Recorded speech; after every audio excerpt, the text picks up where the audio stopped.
Ce salon, je l'appelle salon de la haute fidélité de l'image et du son. Ça fait 36 ans qu'on s'intéresse à un marché qui est le marché du haut de gamme. Dans tous les secteurs d'activité, le haut de gamme s'en sort bien. Parce qu'il vient un moment, quand il y a trop d'offres, on est obligé de faire un choix. Et ce choix, c'est toujours le choix de la qualité.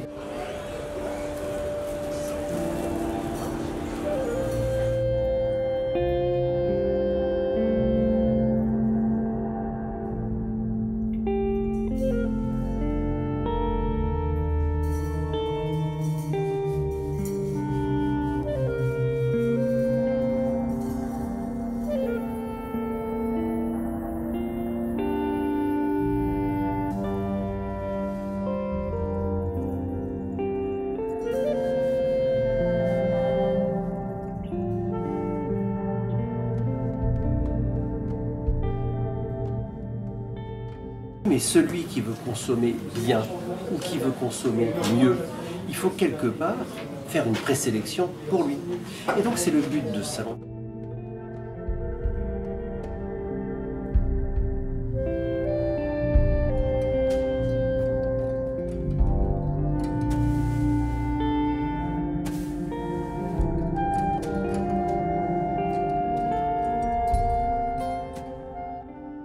Le maître mot, c'était la recherche de la qualité. Effectivement, mes amis de Qobuz, qui sont partenaires du salon, ils font aujourd'hui une offre qui remplace l'offre banale de MP3 d'à l'époque, on ne va pas citer de nom, et aujourd'hui une offre en haute qualité, en streaming, en téléchargement. Mais parallèlement à ça, vous avez vu l'énorme développement du vinyle. Mais le vinyle est une technologie extrêmement ancienne, sauf qu'aujourd'hui, les platines tourne-disques sont considérablement évoluées sur le plan technologique. On commence à avoir, à partir, je prends l'exemple de Project, à partir de 300 €, une platine qui fait très bien son office pour cette nouvelle source. Et puisque je cite cette marque, petit fabricant autrichien de platines tourne-disques, moi j'en étais encore en 40 000 unités par an, pas plus tard qu'hier. J'ai vu le patron de la boîte que j'ai rencontré, j'ai dit c'est quoi les chiffres cette année? 100 000. Non mais vous imaginez, 100 000 platines tourne-disques. Peu importe que ce soit du vinyle, peu importe que ce soit de la musique téléchargée, peu importe que ce soit le nouveau support qui vient de nous arriver, qui est le Blu-ray pur audio, qui est un Blu-ray sur lequel il n'y a pas d'image, et je télécharge légalement. Et je télécharge sur Qobuz par exemple, voilà, derniers albums qui sortent, des catégories plus jeunes d'individus découvrent qu'on n'est pas obligé d'avoir de la hi-fi de papa avec des boîtes noires avec plein de boutons et des vumètres. On peut utiliser des ustensiles modernes pour piloter ou même pour contenir ou pour streamer de la musique. Et après, derrière, il faut un bon écouteur, un bon casque. Mais je vais plus loin, chez soi à la maison. Il faut une bonne interface pour ces musiques dématérialisées. Et après, il faut un bon ampli et des bonnes enceintes. Et du coup, tout ce marché a été boosté et dopé par cette nouvelle couche de consommateurs et qui fait qu'aujourd'hui, je me promène dans le couloir des salons et je trouve que d'une manière générale, ma clientèle a sacrément rajeuni. En dehors de ça, les gens qui aiment, et j'ai pas envie de dire qui aiment la musique, qui aiment le cinéma, les gens qui aiment, les gens qui apprécient, les gens qui vivent, ils aiment écouter, entendre, mais ils aiment aussi un peu collectionner. Donc il y aura toujours une clientèle pour acheter un Blu-ray pur audio, il y aura toujours une clientèle pour acheter des vinyles. Oui, je suis très bonne humeur, vous voyez, je suis extrêmement enthousiaste et ça n'a pas changé depuis 36 ans. Et au bout de 36 ans, au lieu de fatiguer, si vous voulez, j'ai juste la réaction inverse. Je suis porté par tous ces nouveaux événements.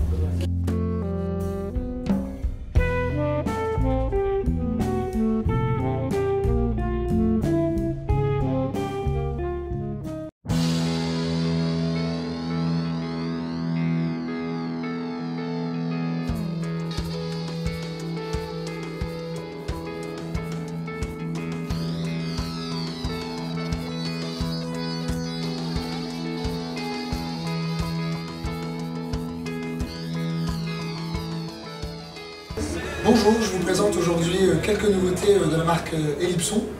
Ellipson qui est donc la plus ancienne marque d'enceinte française puisqu'elle date de 1938. Et aujourd'hui, les grandes tendances chez Ellipson, Ce sont à la fois le sans fil, mais également les produits nomades. Alors pour commencer sur le sans fil, nous avons nos enceintes Planète LW qui reprennent le look exact des fameuses planètes L, à ceci près qu'elles intègrent une amplification interne, ce qui veut dire que ce sont les enceintes amplifiées, donc nous n'avons qu'à les connecter directement sur le secteur, et ensuite vous êtes livré avec un dongle iPod, iPhone, iPad, mais également avec une clé USB qui vont fonctionner sans fil avec les enceintes. Petite nouveauté également pour la fin d'année, vous allez avoir l'Audio Bridge qui est un complément, puisque l'Audio Bridge est un boîtier qui fonctionne également de manière sans fil entre celui-ci et les enceintes, et il intègre une connectique RCA, optique et une compatibilité Bluetooth aptX. Donc nous ouvrons le champ des possibles. Les enceintes LW sont disponibles en rouge, en noir ou en blanc, au tarif de 1 690 € la paire, et l'Audio Bridge sera disponible lui en fin d'année à 199 €. La seconde tendance, ce sont les produits nomades et design.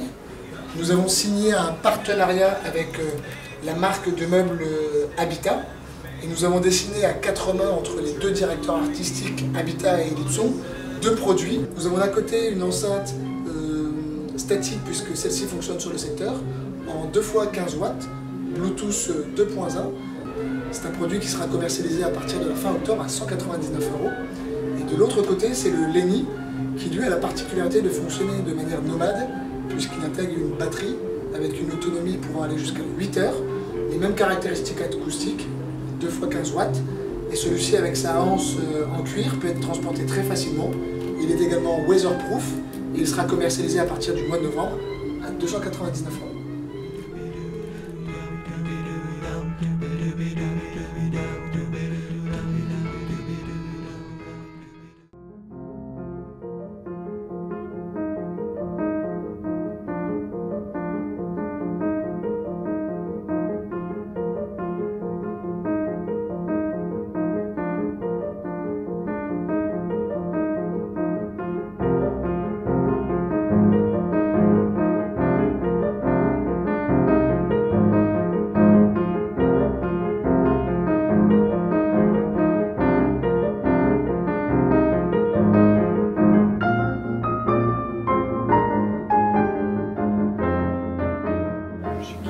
Donc le responsable de Sound & Colors, importateur de ce que l'on écoute ici comme produit. On a des enceintes Magico, nouveau modèle, c'est la S1 qui est l'entrée de gamme de la marque, qui est une 2 voix, fabriquée entièrement en aluminium comme l'ensemble des enceintes que fabrique Magico, toujours en charge close, c'est-à-dire qu'il n'y a pas d'évent basse réflexe, tweeter beryllium et haut-parleur carbone propre à la marque. C'est un modèle intéressant parce que d'une part elle est assez compacte en taille, elle a quand même des performances qui sont assez étonnantes pour sa taille, et elle est évidemment un peu plus abordable que les modèles de la marque que l'on connaissait jusqu'à présent, puisqu'on est à moins de 15 000 € la paire, ce qui, étant donné la construction particulière de cette enceinte, est une performance. Neutre ne veut pas dire ennuyeux, neutre veut dire respectueux de la musique. Donc l'idée est vraiment de prendre les informations comme elles arrivent et de ne rien ajouter et de ne rien soustraire. L'idée c'est de se rapprocher effectivement de l'émotion de la musique telle qu'elle était au moment de l'enregistrement, sans déformer le son. Et pour tout ça, évidemment, chaque détail compte. L'utilisation d'un meuble spécifique, le placement extrêmement précis des enceintes. Donc elles sont alimentées par des électroniques Air, qui est une marque américaine également. Lecteur multiformat DX5 qui lit absolument tout jusqu'au Blu-ray et qui a également une entrée USB qui permet de raccorder un ordinateur directement sur le lecteur, et cette entrée maintenant est capable de jouer les formats DSD, donc qui sont les nouveaux formats numériques de haut niveau. On a également le préampli KXR qui est le haut de gamme de la marque, sachant qu'il y a 2 autres modèles, accompagné de l'ampli VXR qui est la version stéréo des blocs mono et mixer que l'on connaissait déjà. Et on a également un traitement secteur qui est réalisé par Air, qui est quelque chose de très simple et qui permet d'éliminer en fait les retours de masse entre les appareils.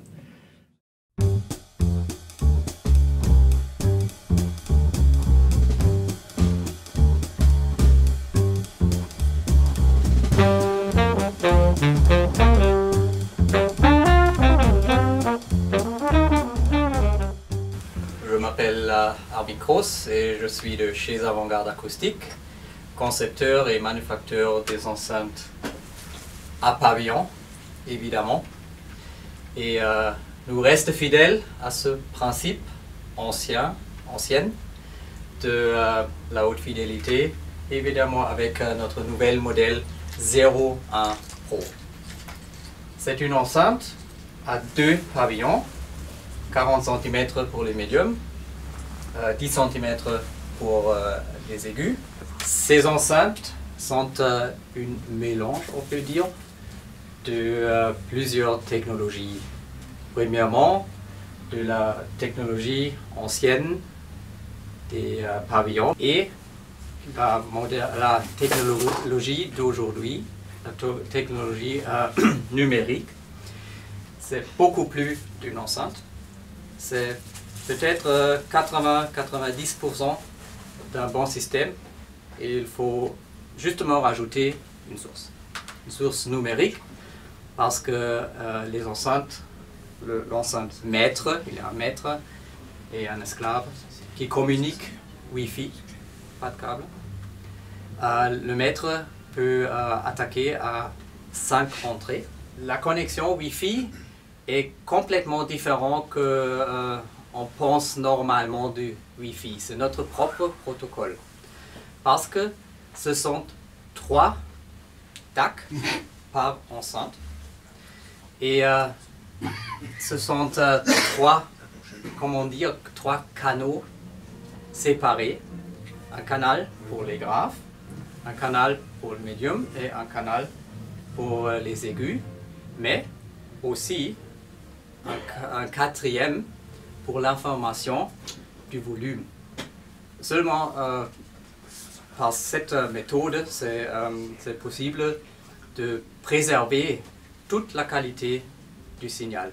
Il faut dire qu'il y a 2 versions. Une version audiophile avec un logiciel DSP qui fait les corrections parfaitement. Il peut corriger tous les défauts d'un haut-parleur en termes de linéarité, en termes de phase, tout ça. Et aussi pour toute l'enceinte. Par exemple, l'aigu est décalé un peu. Normalement, les aigus sont plus en arrière. Mais avec ce logiciel, c'est possible de placer les aigus à la fronte de l'enceinte sans problème. Et cette version audiophile va coûter 12 000 €.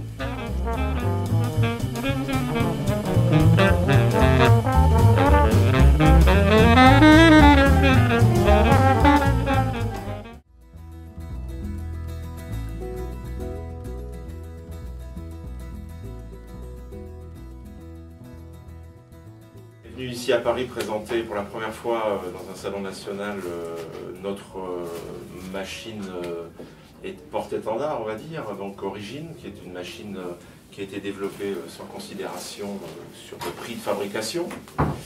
On a voulu d'abord se faire plaisir, créer la plus jolie et la plus performante machine de lecture numérique possible. Origine est une machine qui pèse 28 kg, qui est constitué de 5 matériaux différents et tout ceci vise à obtenir un environnement pour les circuits de lecture et de conversion exempt de vibrations.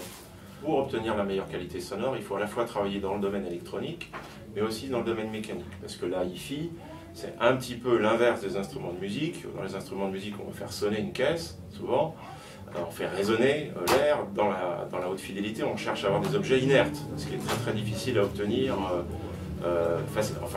avec des moyens simples, hein. Donc il faut se creuser un petit peu la tête et sortir des sentiers battus pour faire ça. Donc Origine par exemple flotte sur des butées à billes qui sont prisonnières, hein. Donc on a un système qui nous permet aussi d'être un peu moins sensible au support. Origine intègre une horloge sans quartz, de même que son petit frère NR22 HD. Donc on est les seuls à ma connaissance à faire ça. Alors à quoi sert cette horloge sans quartz? Elle sert à avoir une fluidité dans la restitution, puisqu'on s'est rendu compte qu'en remplaçant un quartz classique sur une de nos cartes électroniques par cette horloge, qui donc travaille à la même fréquence bien évidemment, qui est basée sur un autre principe physique, on avait un son beaucoup plus fluide, beaucoup plus analogique, et aujourd'hui c'est vrai que nos sources numériques sont appréciées un peu partout dans le monde pour cette fluidité qui la rapproche beaucoup du vinyle, du bon vinyle en tout cas. Origine donc à un prix public de 35 000 €, ce qui est un prix extrêmement élevé hein, pour un lecteur CD. Rappelons quand même qu'à ce prix-là, nous ne sommes pas les plus chers du marché. Donc c'est à la fois un lecteur et un DAC, bien sûr. Il y a 2 entrées numériques derrière aussi, il faut le rappeler. C'est une source numérique, ce n'est pas simplement un lecteur CD. Alors pourquoi ça coûte 35 000 €? Parce que c'est fabriqué en France, parce que ça coûte une fortune à fabriquer. Parce que c'est fait par un sous-traitant avec lequel je travaille depuis 10 ans, qui fabrique toutes mes cartes électroniques, et qui, pour information, fabrique les boîtiers du Rafale et de la 380. Donc voilà, c'est un objet de luxe, un objet de rêve qui s'adresse au marché international, et on a donc des clients dans le monde aujourd'hui qui sont prêts à mettre cette somme-là pour acheter ce qui se fait de mieux en lecteur CD. Voilà, donc il est clair qu'il n'y a pas une relation linéaire entre le prix et la qualité des objets. Notre NR22 HD qui vaut 9 800 €, ce qui est déjà une somme importante, est très très proche d'origine en termes de restitution sonore. Là, on est sur l'exécution d'un objet voilà, pour se faire plaisir, c'est un porte-étendard. Et aujourd'hui, la France a besoin, je vais faire mon petit laïus sur l'industrie française, mais on a besoin de défendre un business model où on fabrique des objets de luxe pour des clients à l'export. Parce qu'il faut redresser ce pays industriellement, parce qu'au train où vont les choses, dans 10 ans, il n'y aura plus une seule usine, il n'y aura plus de fabricants. Donc, tout ça, c'est fabriqué en France, les enceintes LEED également. Voilà, donc on fait travailler des emplois français, on a des sous-traitants français aussi, hein, parce que quand je dis que c'est fabriqué en France, c'est que les sous-traitants principaux sont en France, donc il y a 95% du produit qui est fait chez nous. Voilà, donc c'est un certain coût, mais les produits sont fiables, ils durent dans le temps, et puis ça participe aussi à notre développement économique, je pense, qui est absolument nécessaire aujourd'hui.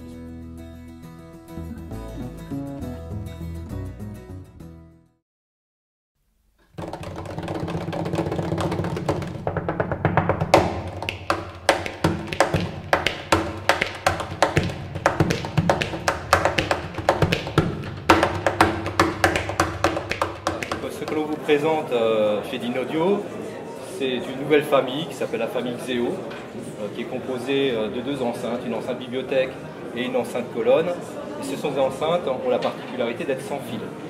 C'est-à-dire qu'on transmet des informations musicales, qualité CD, sans aucun fil de liaison au parleur entre l'enceinte et l'électronique. Voici le transmetteur. Le transmetteur, on voit les différentes entrées. Sur la partie gauche, vous avez les entrées analogiques, une entrée en mini jack, une entrée en RCA, donc c'est très commun aux produits haute fidélité, une entrée optique et une entrée USB pour les entrées numériques. Le petit interrupteur qui est là permet de gérer la zone, les différentes zones. Là, c'est l'entrée d'alimentation. Alors, point intéressant, l'alimentation secteur n'est pas forcément utile. Si on a une source en USB, il est auto-alimenté par la sortie USB. Ensuite, on maîtrise tous les signaux grâce à la télécommande qui est là. Alors, la télécommande permet de faire un réglage de volume sur les enceintes, le tout à partir des enceintes. On gère les entrées, les 2 entrées analogiques et les 2 entrées numériques. On peut également gérer le système sur différentes zones ou différentes pièces. On peut mettre 3 zones, 3 pièces. Écouter indépendamment de la musique dans une pièce ou d'une autre, à un niveau sonore différent. À l'arrière, on a également des systèmes de commutation qui permettent de dédier l'enceinte soit voix gauche, soit voix droite ou mono. Parce qu'on n'est pas contraint forcément de faire une zone stéréo, faire une zone en mono, de la petite ambiance. Ou multiplier le nombre d'enceintes dans une même pièce pour faire par exemple une soirée.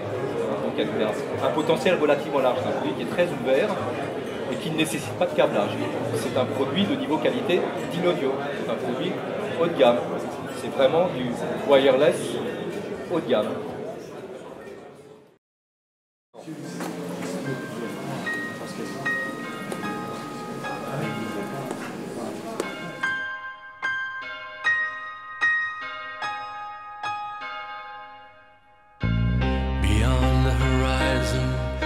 The place we lived when we were young, in a world of magnets and miracles. Incarne son temps, maintenant il y a des guerres entre le digital, l'analogique, tout ça. C'est des foutaises. On a écouté du digital, on a écouté de l'analogique, c'était top. Là-bas, il y a un serveur musical dans lequel il y a pratiquement 12 000 CD, 5 années de travail. Là, il y a une platine qui est le couronnement de la carrière de 23-24 ans de nos amis de chez Project.